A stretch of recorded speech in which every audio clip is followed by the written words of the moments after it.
перемены не диво, жизнь прихотлива, и норов судьбы суров. Вот рассказ о превратностях жизни, правдивый, в горах близ седых ледников. Жил барашек, чья шубка тонка и мягка, и бела, как мука, или как облака. Он гордился собой, зазнавался слегка и пускался от радости в пляс. И бывало, соседи сойдутся вокруг, что за стук, увлекутся, пляшут, смеются, и весельем полнится луг.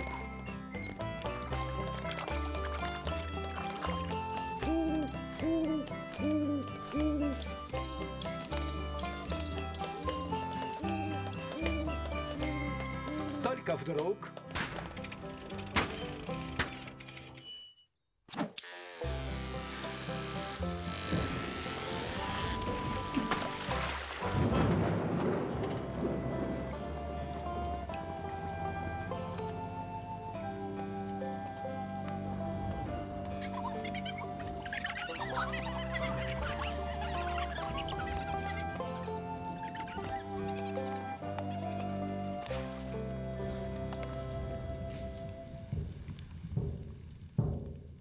повезло, как раз в тот день в горы пустился великий кролень. Герою-страдальца утешить не лень. Тормознул и барашка спросил: ты что, грустный пельмень?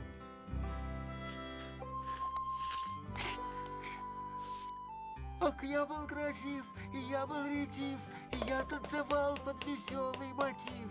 Но руну обгорнали меня, не спросив, и бросили здесь, без стыда заголив. Будто прошел тиф, а соседи тут же в крик: ну-ка, брысь! Я, мол, розов и жалок, и лыс. Лыс? Лыс? И что же, что лыс? Плевать на мнение крыс. Ни к чему эти нюни, ищи позитив. Хоть лыс стрижен, ты, главное, жив. Сегодня везет, завтра наоборот. Но надо с надеждой смотреть вперед. Ведь ты не калека, копыта крепки. Остается поставить на место мозги. О танцах былых нам что говорить?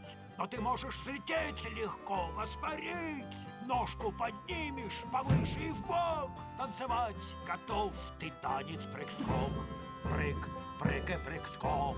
Прыг выше всех, скачи налегке. И к небу тянись в каждом новом прыжке.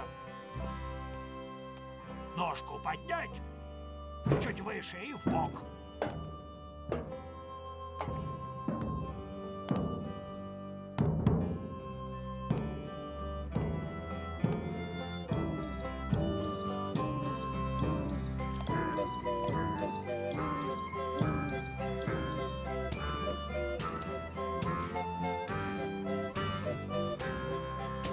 Пришла весна, стрижки сезон, и вновь плесуна погрузили в фургон.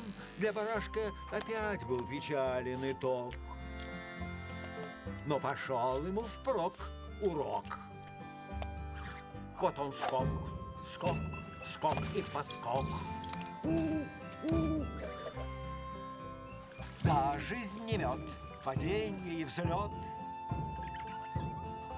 Но пока есть кролени, надежда живет.